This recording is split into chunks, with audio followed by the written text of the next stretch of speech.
Hello and welcome everyone. I'm Namita Purohit. Today is 14th August, the eve of Independence Day. Did you do the Har Ghar Tiranga? I did. I did post a picture as well. It was a lot of fun doing that and felt very proud to be able to hoist a flag outside my house. So today we're going to talk about 10 reasons why we remain stuck with the narcissist. 10 reasons why we get hooked to a narcissist. What are our weaknesses? Why do we get hooked to them? And why do we remain hooked to them?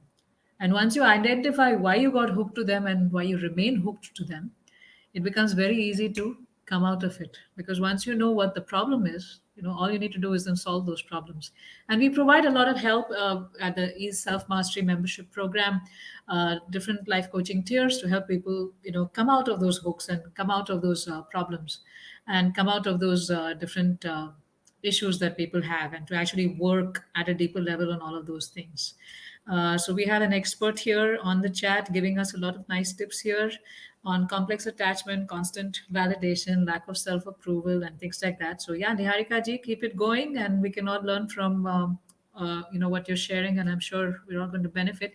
And I'll just start a presentation here, a slideshow, so that we can go through those 10 points quickly, and you can see where do you find yourself. Which of those are there valid in you, and is it a comprehensive list? No, maybe not. But is it a good enough list? Yes, it's a good starting point, and it's a good list to start to identify your traits and to come out of those traits yourself, so that you can then be free. Right? A lot of people write to me, I want to divorce my narcissistic wife, divorce my narcissistic husband. How do I get out of the relationship? Fine. Even if you do that, you're still going to be the same person with the same traits, and you're going to still attract the narcissists in your life. So if you really want to escape from a narcissist, more than physically, it's all about you transforming yourself.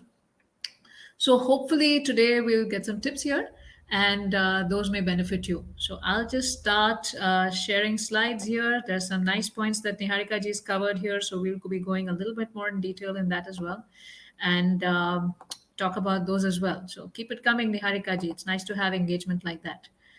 Okay, where is my screen? Why do I get hooked like that? So I guess we can see my screen now.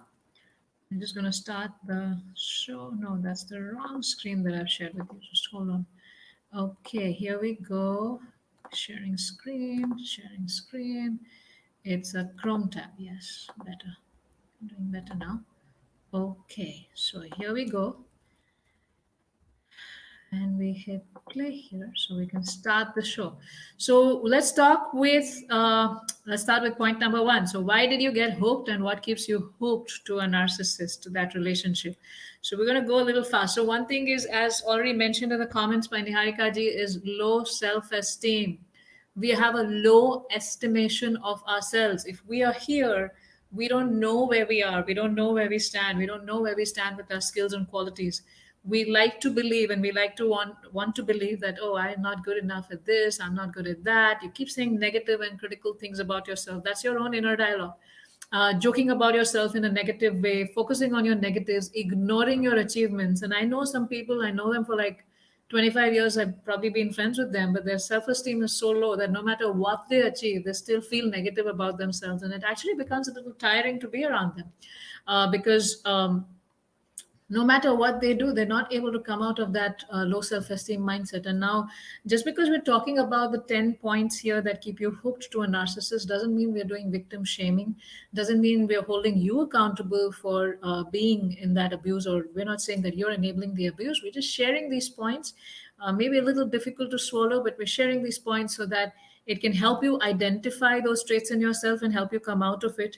And not even once saying that narcissistic abuse, you're the cause, you're the reason, because of, it's all because of you that you got abused. No, we're not saying that, but we're trying to help you overcome your own susceptibilities here, right? So those with low self-esteem, I can't do it, I'm not worthy, I'm not perfect, I must not make a mistake, I'm not good enough, nobody loves me. There's a lot of that inner dialogue going on, thinking other people are better than me, thinking only others deserve to be happy and have fun. I don't deserve to be happy and have fun. I just deserve to be a martyr and suffer all the time. So when we have that kind of self-esteem, uh, because we're treating ourselves so poorly, we're calling ourselves such poor names, we are unable to understand when somebody else is treating us poorly. That poor treatment is normal for us.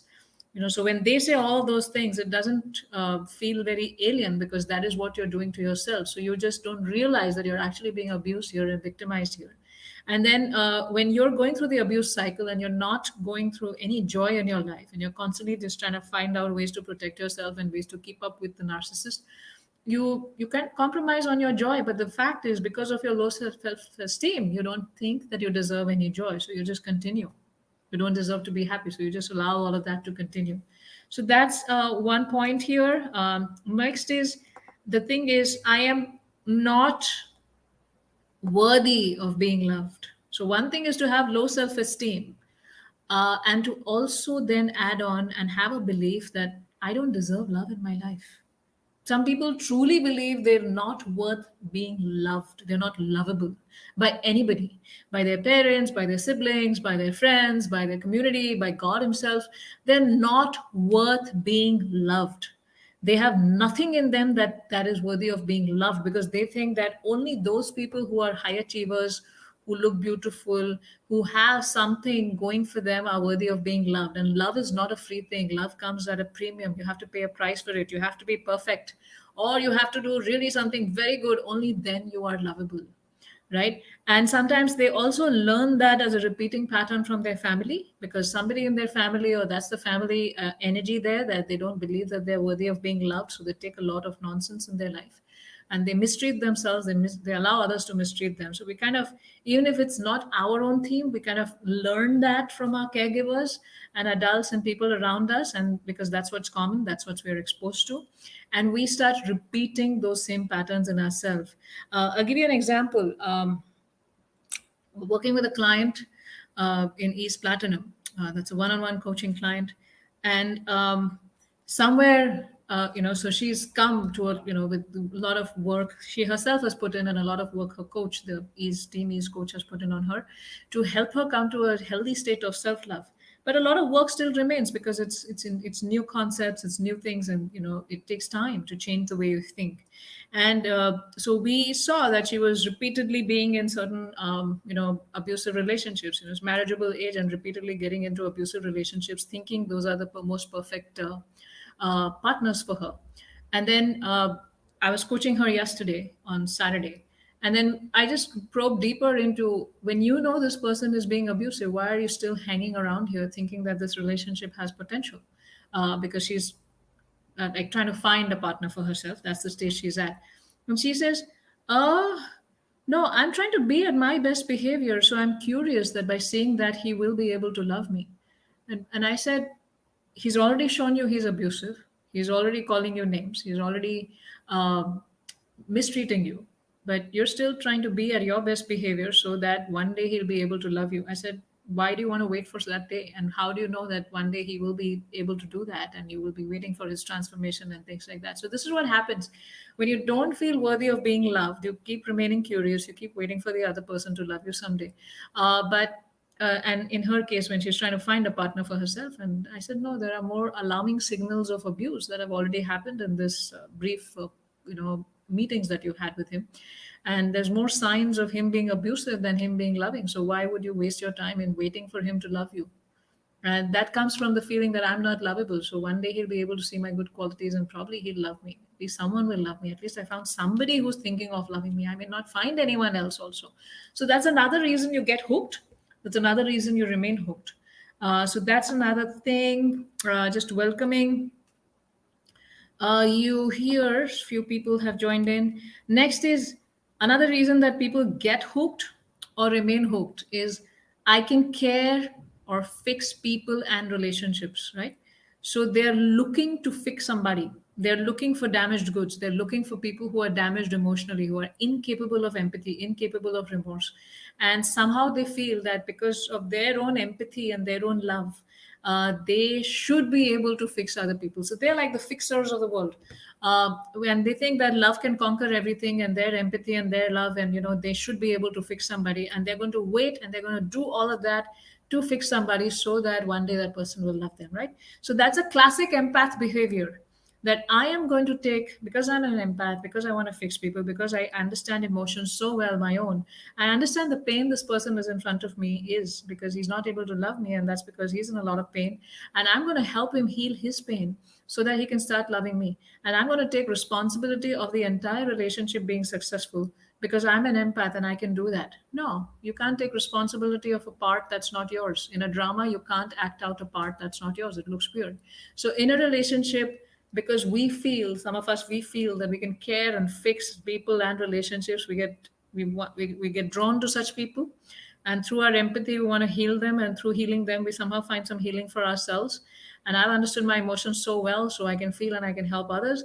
And we keep waiting and trying to fix, but some people are not fixable. Some people just cannot be healed, and even if they are fixable, why are you getting hooked into them right in the beginning, and why are you getting trying to fix them, right? So that's another reason we get hooked, and that's another reason we remain hooked. That, no, let me try it this way so that the relationship would work. Let me try it this way so that this person will be able to heal himself and see sense and behave himself and stop being narcissistic and abusive to me. I know if I just do this right, and then this will happen, and if I speak this right, and then this person will start behaving nicely with me and stop being a narcissist. No, it's not going to happen. So you got to check out of that behavior, so that focus on yourself and on your own growth and healing. Yes. So that's point number 3. Point number 4 is a lot of people are unable to, they don't know how to honor their own life experience, their own feelings, their own emotions, their own needs. They've not learned that their feelings have any value, probably because they didn't grow up in an environment where their feelings were valued, or where they saw other people valuing their feelings and their whole emotional experience and taking care of it. So these people, or they grew up in a lot of neglect. So these people grow up thinking their feelings are not important. What they feel, what they experience is not important. It has no value. All they need to do is fulfill their role and just be wherever they need to be and do whatever they're told to do. And some of them don't even know what feelings are. I get so many clients, and when I start talking to them about needs and feelings, they're like, "Oh, I don't know what I feel. I don't know. I mean, why should I know about this?" And and I'm telling them, this is emotional intelligence. This is the whole thing that's happening to you, your feelings and your emotions. And so I don't even know what I'm feeling when I'm being abused here. I don't even know what I'm feeling when I'm being unhappy around this person who's abusing me. I don't even know whether I'm happy or not, because I don't know what joy feels like. And I don't even think that I deserve joy because I have low self esteem and I don't think I'm capable of being loved. So I don't know my own emotions. So I'm just kind of living my life and doing things because I'm supposed to do them. Right. So when you're not used to honoring your feelings, it's very easy for those people to trap you in, to hook you in, to take care of your relationships. Like this client that I was talking to you about and 2 slides ago, this man comes and tells her that, you know what, you're not beautiful anyway. You're running out of time. I'm very good looking, so you're not going to find anyone else. And because of her low self-esteem, what's triggering inside of her is that, no, how can you say that to me? I am good looking. Look at me. And then the next meeting, she tries to dress up even better. And I'm like, why are you trying to do that? This man is downright abusive to you. Just so that you can get his approval, you're trying to do that. So and I said, how do you feel when he's saying that to you? Are you connecting with that hurt when he's saying that to you? You're not good looking, you're running out of time, you're getting old, you're to compete with younger women now. Are you even connecting with what you're feeling? No, she's not even connected to that. She's connected to, oh, I need that love, so let me get better, and so that this person will approve of me, right? Of course, she's doing a lot of inner work to her credit, and she's coming out of a lot of these things. But this is what happens when you're not used to honoring your feelings. So when somebody else mistreats you, abuses you, you don't connect with your own hurt, but you connect with, okay, how can I behave better so that this other person doesn't say this to me next time and can appreciate me next time? So you go into a different trip altogether. A different circuit starts inside of you. And next is, I need love from the outside to make me feel better.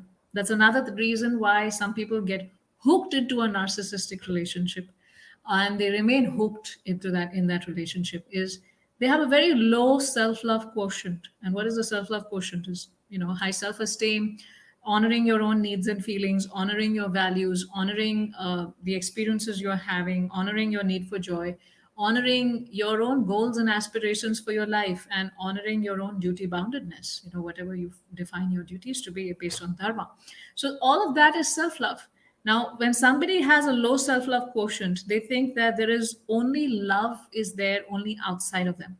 There is no love inside of them. So then for them to feel emotionally regulated, for them to feel calm and composed, for them to feel loved and nourished and cherished, they feel that the only source is outside of them. And they're constantly looking for this source. They haven't yet understood that, I can love myself and I can partner with God and connect with God's love for me, and I can learn how to love myself and partner with myself. So because they don't know that, they think that the love is outside. It's like the musk deer, the beautiful musk smell is coming from him, but he doesn't know it's coming from him, and he keeps searching it for it outside, but it's all inside of him. That self-love, that connection with God, the God love that God has for you. So they're not centered into that. So then to get love, they do anything, and they tolerate abuse also, and they ignore the abuse, like this client that I was talking to you about, right? So yeah, I can ignore the abuse because I need love, I need nurturing, I need someone to touch my head, I need someone to nourish me, to cherish me. So I'm going to compromise whatever the other person is saying just so that I can get that love. But the point is, you're compromising so many things, that means that other person has no love for you. You're not going to get any love from there, right? So people with a low self-love quotient tend to get hooked into these relationships much faster and find it very hard. Unless they change their mindset, they keep remaining in that, they keep allowing themselves to be abused. Let's put it that way. Number 6 is the trauma bond, right?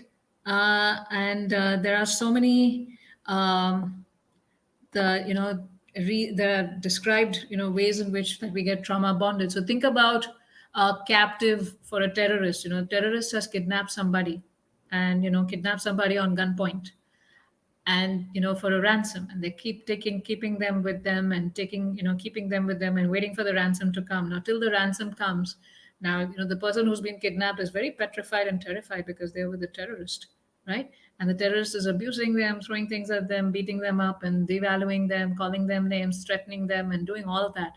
And then suddenly, after 2 days, the terrorist gives them some food and behaves a little sweetly with them, right? So that becomes like some kind of positive reinforcement, and you're like, oh, this person is not that bad. He's doing something good also, right? And then again, there's this whole abuse and devalue cycle, and then they again try to do some positive reinforcement. This is basically to confuse the heck out of your mind. And you get confused, you start thinking this person is nice, and you start having an attachment to this person. And that's called the Stockholm syndrome that a lot of people go through.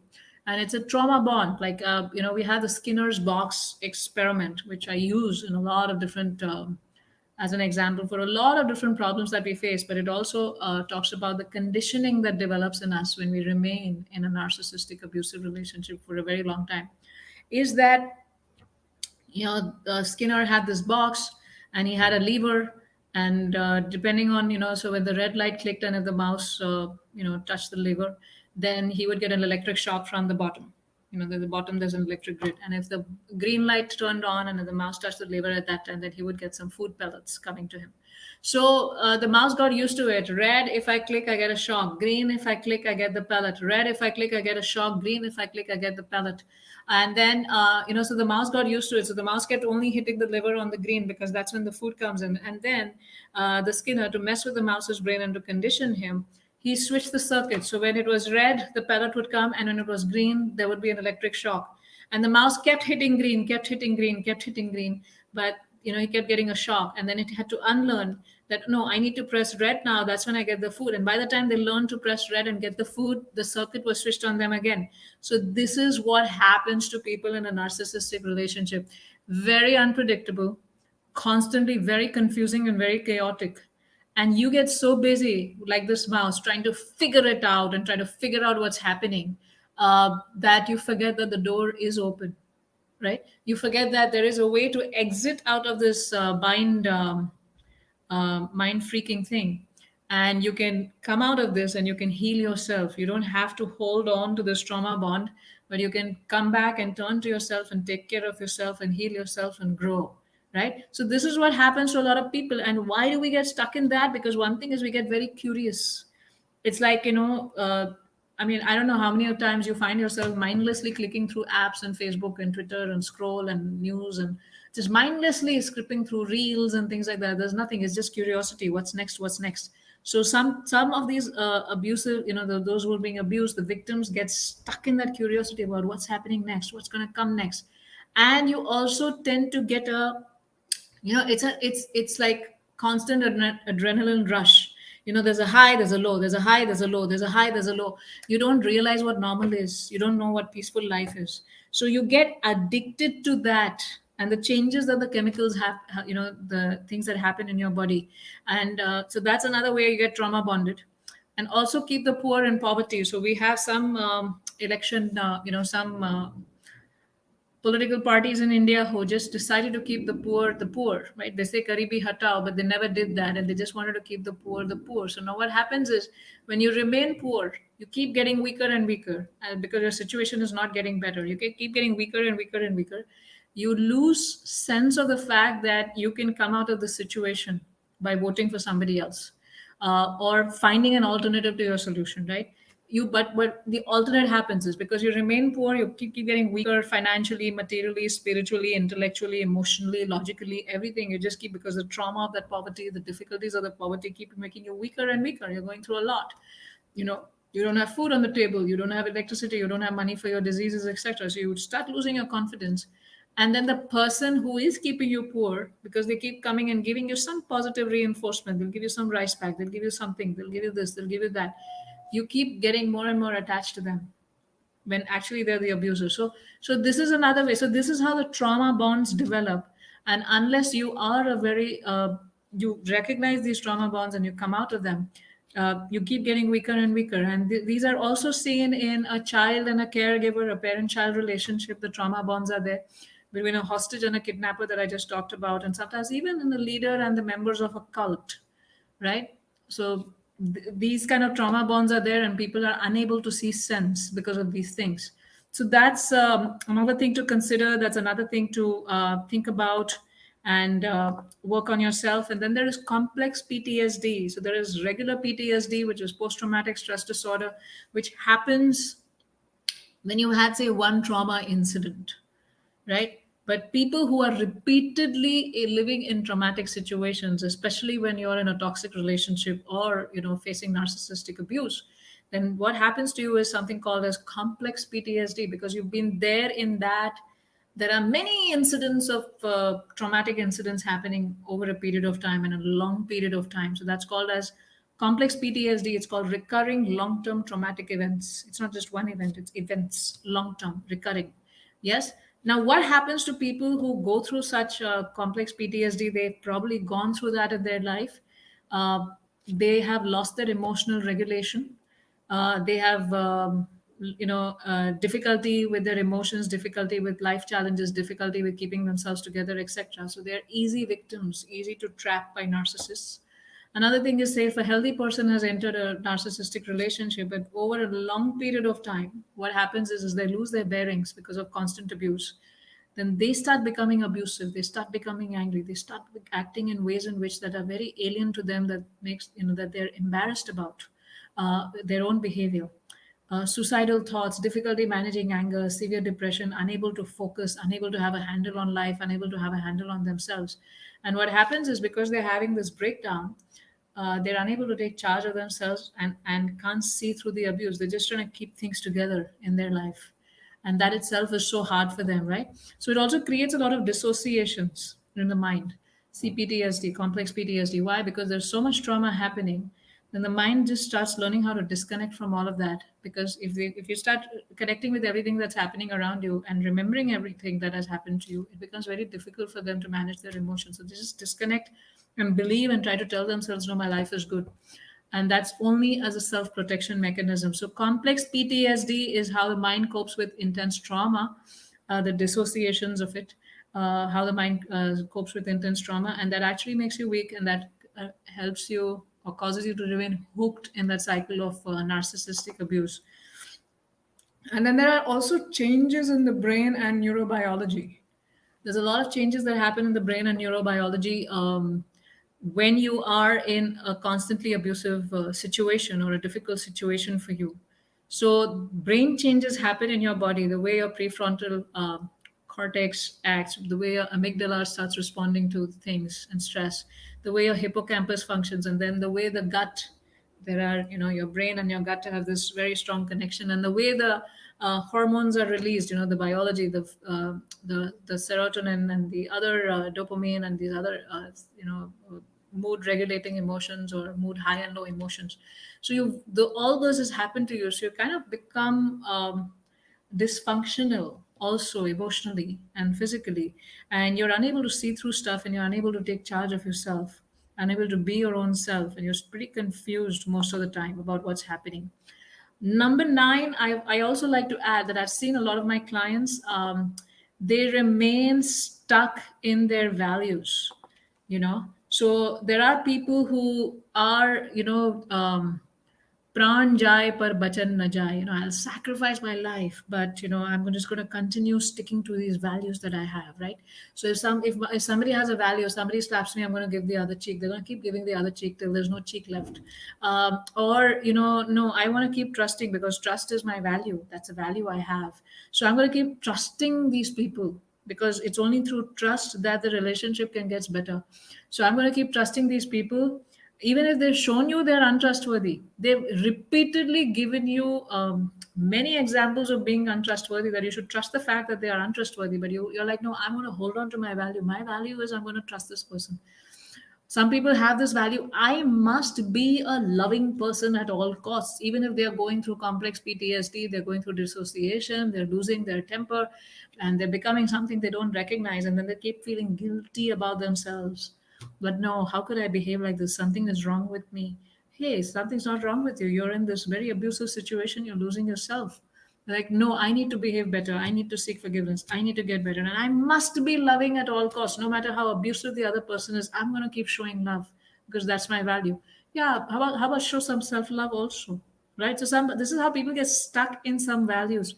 I must be perfect in my behavior, I already talked about, right? So even no matter what happens to me, I'm going to be perfect in my behavior. I'm not going to allow myself the luxury of feeling my own emotions or uh, being imperfect at any time.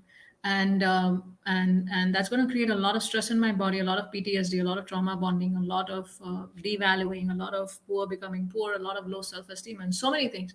But I'm going to keep being perfect in my behavior, and someday the heavens will open up and my sincerity will be seen and this person will have the heart transformation. No, that happens in the movies.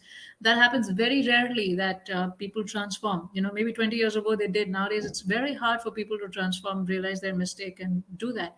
And if they've given you, and people make mistakes, we all do. I make a lot of mistakes also, but then we think about it, we realize, we apologize, and we try to fix our behavior. But there are some people who have consistently never acknowledged, never expressed remorse, never expressed empathy towards the harm they caused you, never worked on their own behavior, and we want to still keep trusting and believing them. So that's what happens when you get stuck in your values.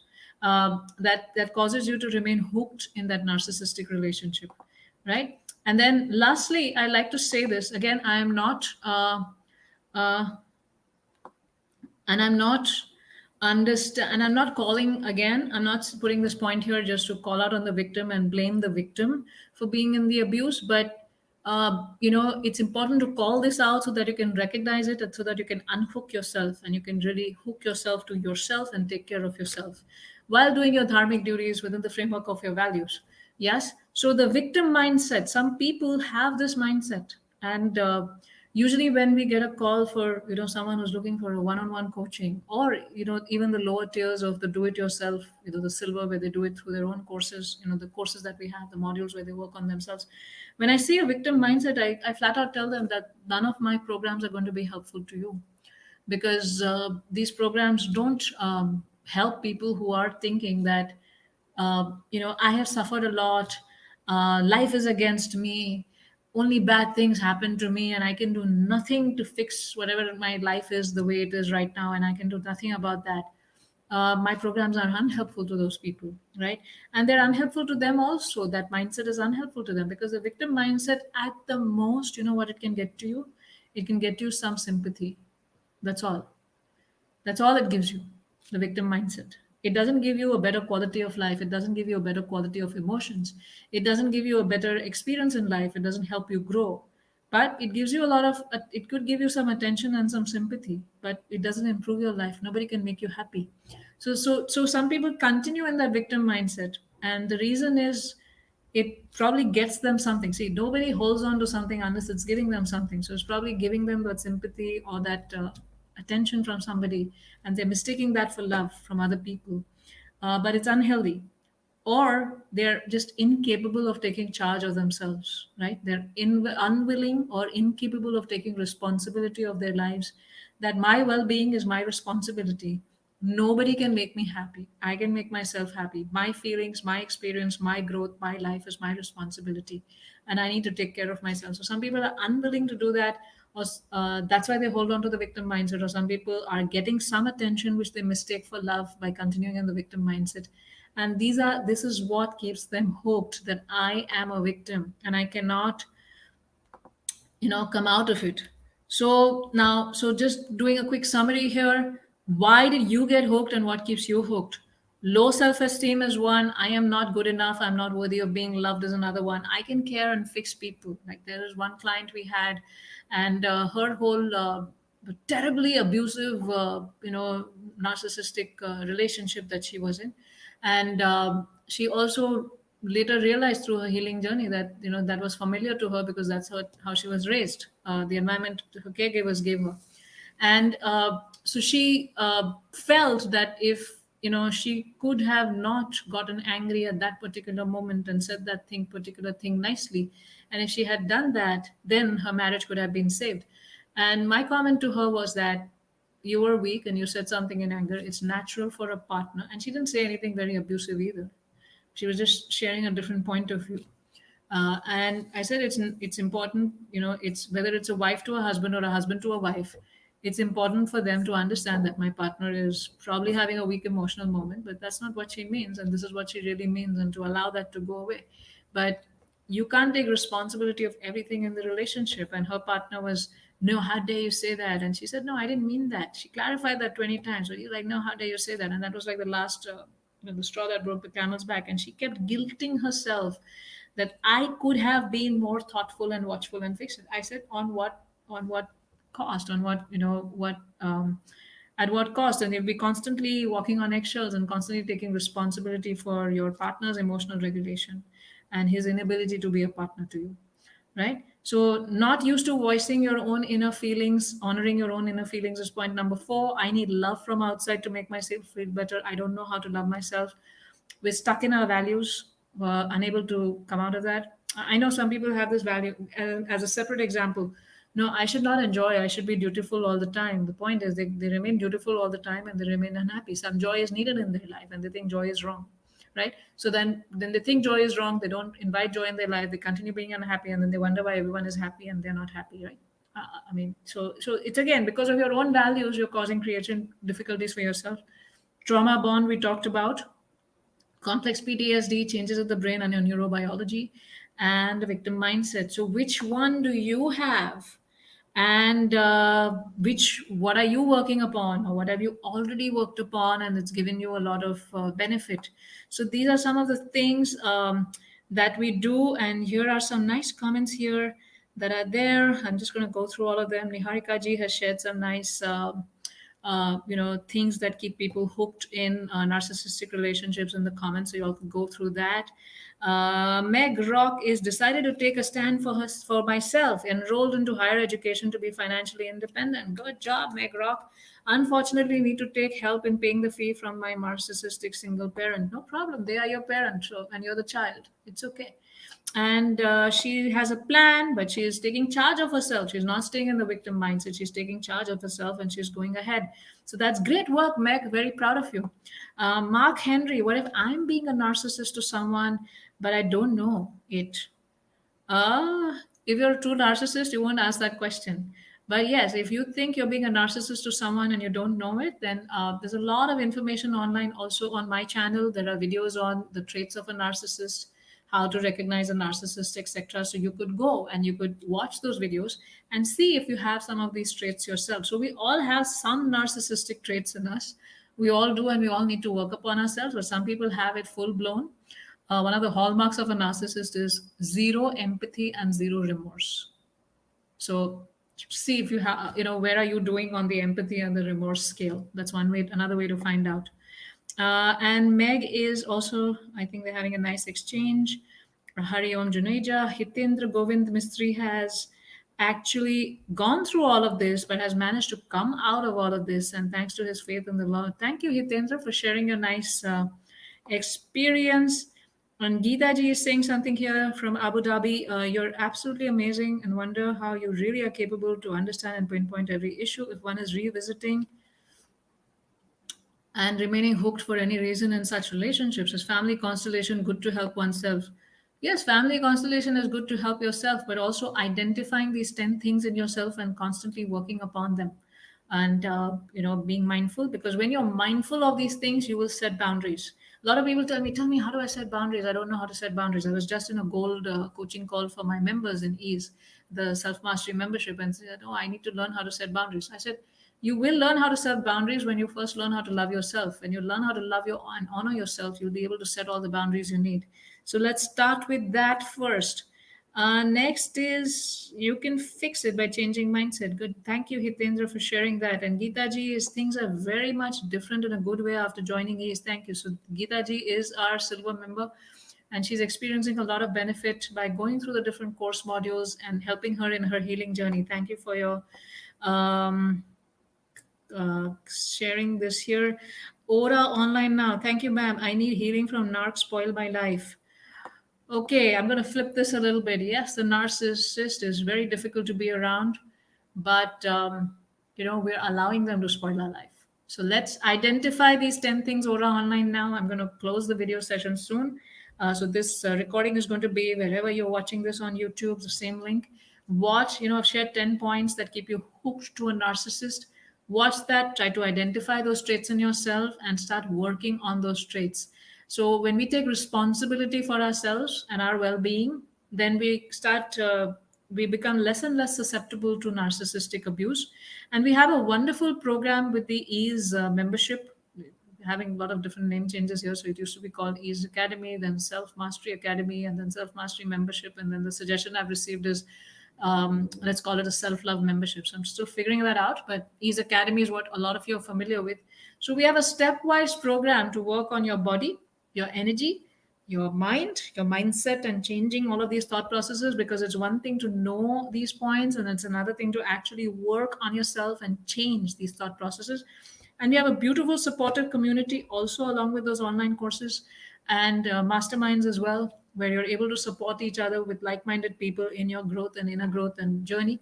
And then for the gold, they also get group coaching calls, and we also have added a narcissistic abuse recovery call, support call for people. And for platinum is for those who want one-on-one coaching. So check out these programs if you are looking to get help. And I'm sharing the link here. There's a question coming in from Meg Rock, and I'll get to you in just a minute. And we get there. So I'm just sharing the EASE Academy link in case somebody wants to join. And I'm going to stop sharing screen here so you can see me all. So yeah, Meg has a question: how to get over the guilt of leaving them and moving on? Um, Well, because you're an empathic person, you feel the emotions you feel, and that's going to be there. Now, in your case, it's a parent and a child relationship. So I come from a little bit, my culture is a little different from you, Meg. So I'm trying to speak from my cultural sensibilities. You can try to see how that relates to your cultural sensibilities. So in my culture, the Indian Eastern culture that I come from, we respect our parents and we remain grateful to them for giving us birth and whatever they gave us. And we remain in that, but we also recognize that yes, some things are difficult here, so I'm going to take care of myself. We don't do no contact with our parents. We don't do no contact in our family, etc., because we do feel responsible for them also. So the theories that we follow within our cultural sensibilities are we do low contact. So we continue doing our duties to them, whatever our duties are to take care of our parents. But you can be a little low contact and set your boundaries, and until you become strong and healed and whole again. So that way we don't go through guilt. when we leave them and move on, because we don't leave anyone, we just go low contact and we take care of ourselves. So that's speaking from my cultural sensibilities, Meg. I don't know how that applies to you, uh, and the culture that you're coming from, but I think low contact is good. And also, uh, investing in yourself and taking care of yourself should not create any guilt, as long as you do it with a mindset of self love, that hey, I am wounded here and I need to take care of myself, and I am doing this to take care of myself, and I'm not going to get into any argument here or bitterness, and I'm going to maintain my gratitude to my parents for giving me life. Right? Yes, they were not adequate in a lot of different things, but yes, I remain grateful to them for giving me life, and I'm going to move with that feeling. So that way, I'm still connected to them, so I don't feel the guilt of moving on. Hope that helps. I'm speaking from my cultural sensibilities, and let's see how that applies to you. So I'll be happy and interested to hear that from you as well. So yes, thank you so much. Vinod is here. Thank you, Namita, for the insight and making us understand the narcissistic people around us. Ora is thanking. Kuldeep Singh is saying, nice topic, and wish you all the very best. Thank you all for being a part of this, and I hope this helps you find the healing and the light and the growth and the glow, and manifesting your best life that you're looking for within the framework of your values and within the framework of the cultures that you all come from. So, see you and bye bye.